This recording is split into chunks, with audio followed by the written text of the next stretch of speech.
আমাৰ মাটিটো আচলতে এনেকুৱা দ গতিকেলৈ নলাৰ মাটি এয়া আমাৰ নভুই পতা হৈ গ'ল। ৰোৱাখিনি আমাৰ এনেধৰণে দিয়া হৈছে, এনেকৈ ৰোৱা গুজবোৰ মৰা হৈছে।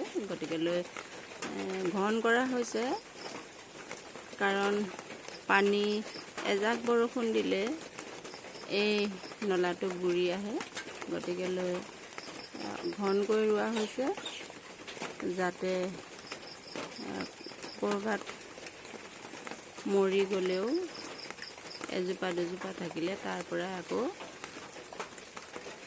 বহাই দিব পৰা হ'ব। সেইটো কাৰণে এনেকৈ ধৰণে আমাৰ পথাৰখন এনেকৈ ধৰণে ঢাক খাই আহিলে। আৰু আপোনালোকৰ নভুই পাতিলেনে? এয়া মই অকণমান আপোনালোকক দেখালোঁ।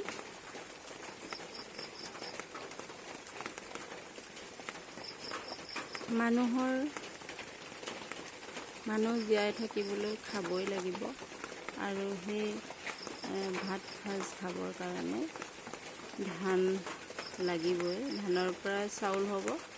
গতিকেলৈ আমাৰ প্ৰত্যেকৰে এই নভুই পাতিবই লাগিব, আৰু এবছৰৰ কাৰণে আমি ধান জুগুতাই ৰাখিব লাগিব। গতিকেলৈ এয়া নকৈ ৰোৱা হ'ল, কঠীয়া ৰোপণ কৰা হ'ল, আৰু এই কঠীয়াই ওখ হ'ব।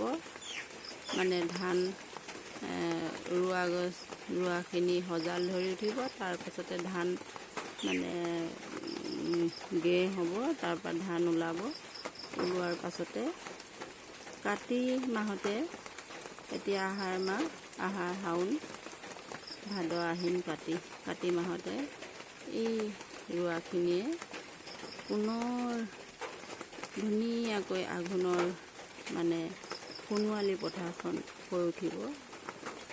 গতিকেলৈ এয়া হ'ল প্ৰথম ৰোৱা। তাৰ পাছতে ৰোৱাখিনি সজাল ধৰিব।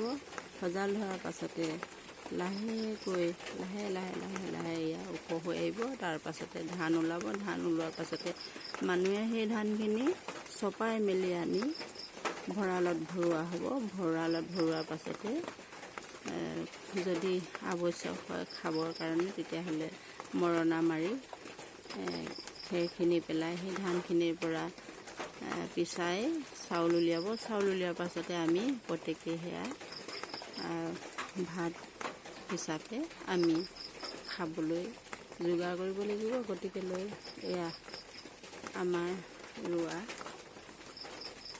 গতিকেলৈ এয়াই অকণমান স্মৃতি আপোনালোকৰ কাৰণে আগবঢ়াই দিছোঁ।